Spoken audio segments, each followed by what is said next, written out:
उनको महाभागवत कहा गया। एक गणपति भट्ट नाम के एक वैष्णव, उनकी कथा आती है कि वो गणेश जी के परम उपासक थे। वो अन्य किसी देवता को नहीं पूजते थे, गणेश जी को ही पूजते थे बस। सब जगह गणपति दिखे उनको। एक बार उनके किसी रिश्तेदार ने उनको जगन्नाथपुरी बुलाया और उसने ऐसा और कह दिया कि यहां गणेश जी ही हैं मंदिर में, आ जाओ तुम।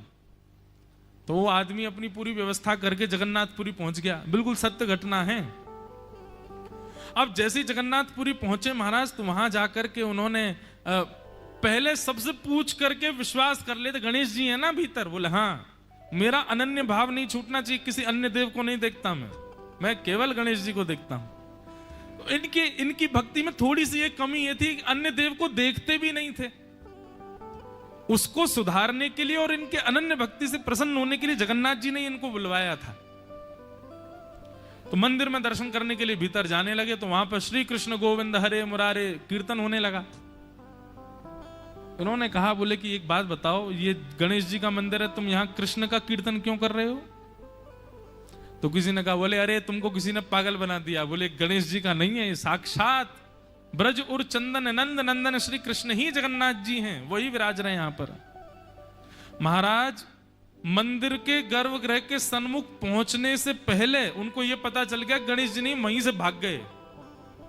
मंदिर से छोड़ छाड़ के बाहर निकल आए और आकर के महाराज समुद्र के जल से अपने आप को छींटा मारने लगा। रहे राम राम राम, मेरी अनन्य भक्ति नष्ट हो गई, जे मैंने क्या कर दिया। हे गणपति बप्पा, आप नाराज मत हो जाना, मैं तो आपके अलावा किसी ने मुझे पागल बना के यहां बुला दिया।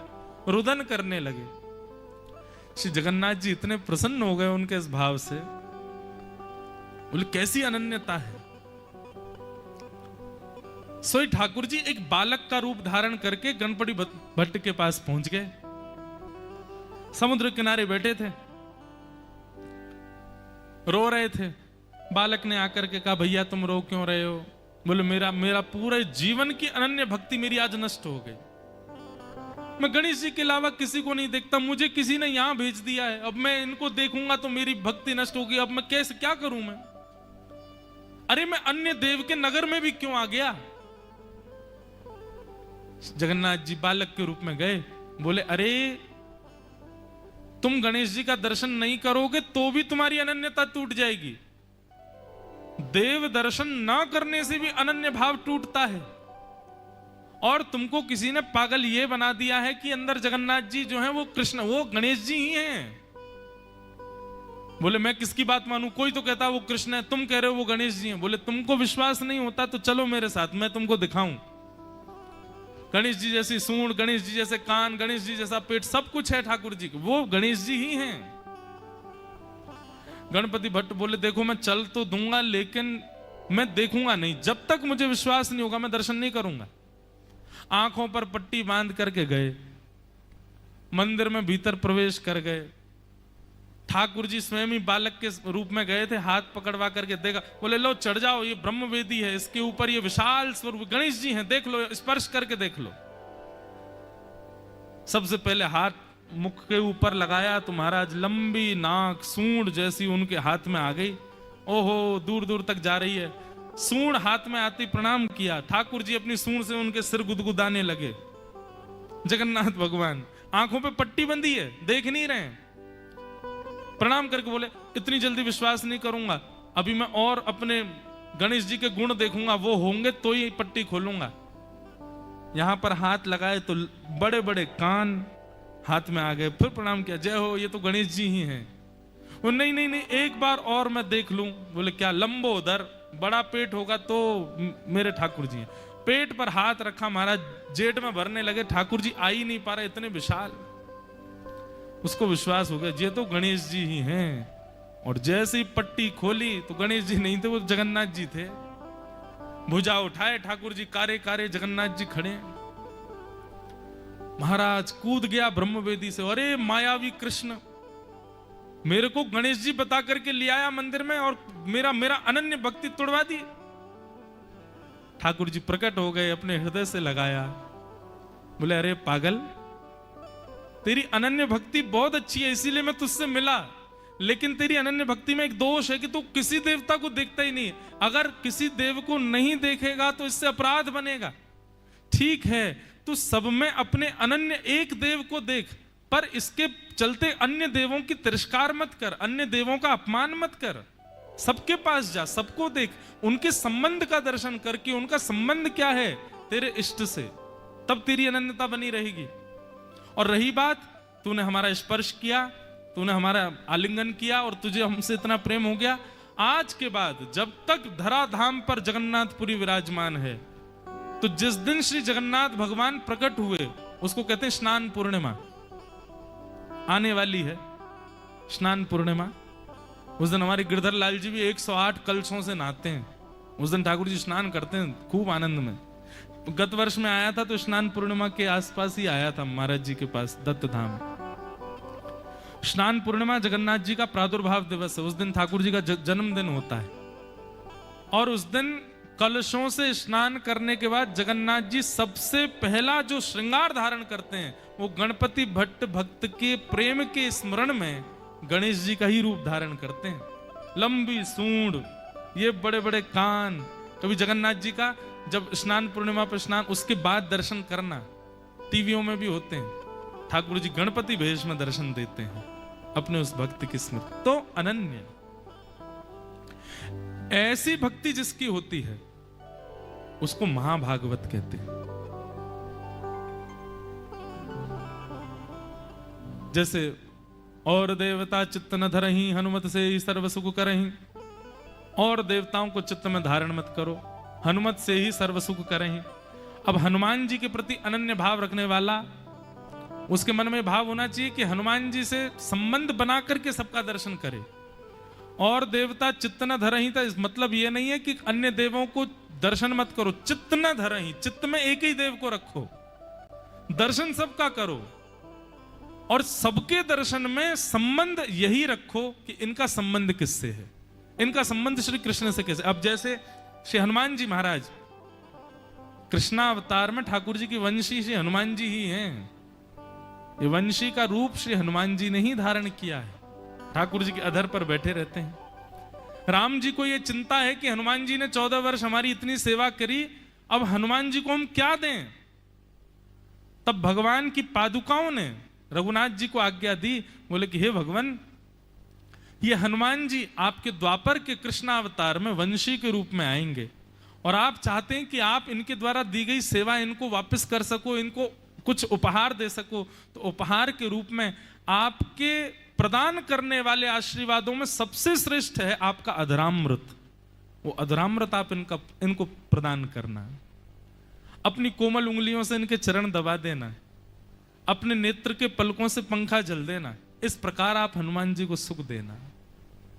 तो कहीं कहीं भावों के अनुसार महादेव वंशी का रूप धारण करके आए हैं और महादेव के रुद्र रूप हैं श्री हनुमान जी। तो श्री हनुमान जी ही वंशी के रूप में ठाकुर जी की सेवा में आए। तो जब जब हनुमान जी को देखते हैं तब ये भाव रखते हैं प्रणाम करते समय, अरे वाह, लाला की वंशी मूर्तिमंत रूप में खड़ी है, क्या विशाल, देखो क्या तेज, क्या बलवान। ठाकुर जी की वंशी में इतना ही बल है जितना हनुमान जी में है। क्यों? वो हनुमान जी ही है। बोलो अनंत बलवंत श्री हनुमान जी महाराज की जय। तो महाभागवत का लक्षण क्या है? वो सबके प्रति अपने इष्ट को ही देखता है। अपने गुरुदेव में भी इष्ट का दर्शन करता है, अपने माता पिता में भी इष्ट का दर्शन करता है, अपने पति में भी इष्ट का दर्शन, अपनी पत्नी में भी इष्ट का दर्शन, अपने आगे दिखने वाले हर प्रिय भाव में अपने इष्ट को देखता है। ये महाभागवत का लक्षण है जो कि श्री भरत जी महाराज में है।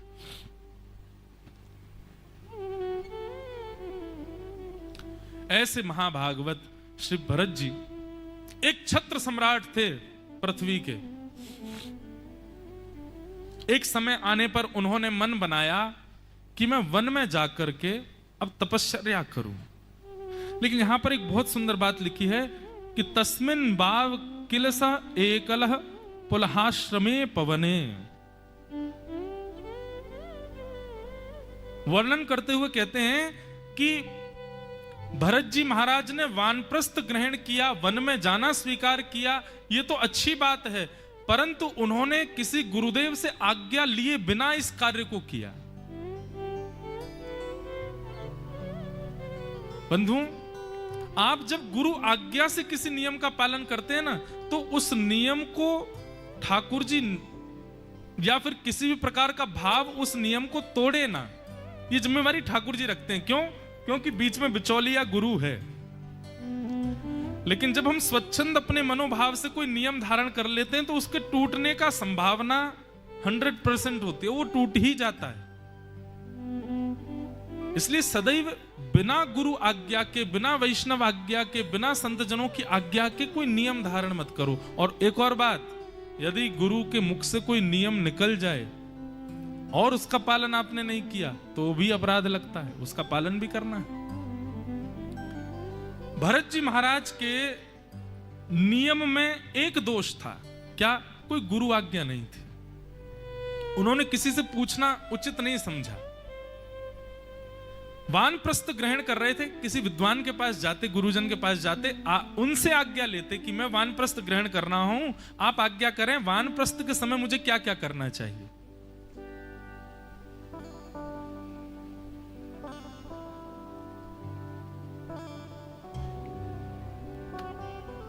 लेकिन उन्होंने किसी से आज्ञा नहीं ली, अपने पुत्र को राज्य गद्दी पर बैठा करके और श्री भरत जी महाराज अकेले ही वन में चले गए।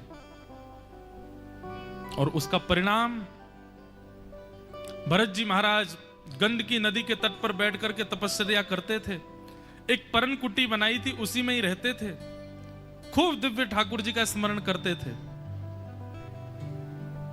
गुरु आज्ञा के बिना किसी नियम का पालन करने का परिणाम यह हुआ भरत जी के साथ कि जिन भरत जी ने अपने राज्य को छोड़ दिया, जिन भरत जी ने अपनी पत्नी को छोड़ दिया, जिन भरत जी ने अपने बच्चों तक का त्याग कर दिया, पूरे परिवार और वंश कुल का त्याग करके वन में आ गए, वो भरत जी वन में एक हिरणी के बच्चे के ऊपर आसक्त हो गए। भरत जी महाराज गंडकी नदी के तट पर बैठे थे, तपस्या कर रहे थे। सामने के छोर पर एक हिरणी जल पी रही थी और वो गर्भवती थी। उसका 1-2 दिन में ही गर्भ जन्म लेने वाला था। उस अवस्था में वो हिरणी जल पी रही थी और तभी एक शेर ने दहाड़ मारी। उसके भय के कारण वो हिरणी कुछ समझ ना पाई और नदी में ही कूद गई। और इस दृश्य को श्री भरत जी महाराज देख रहे थे।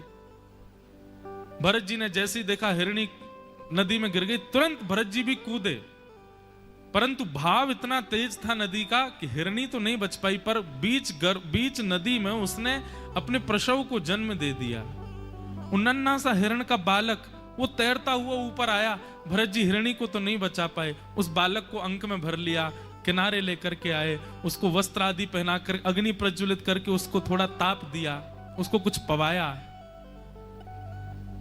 उसकी सेवा में निमित्त हो गए।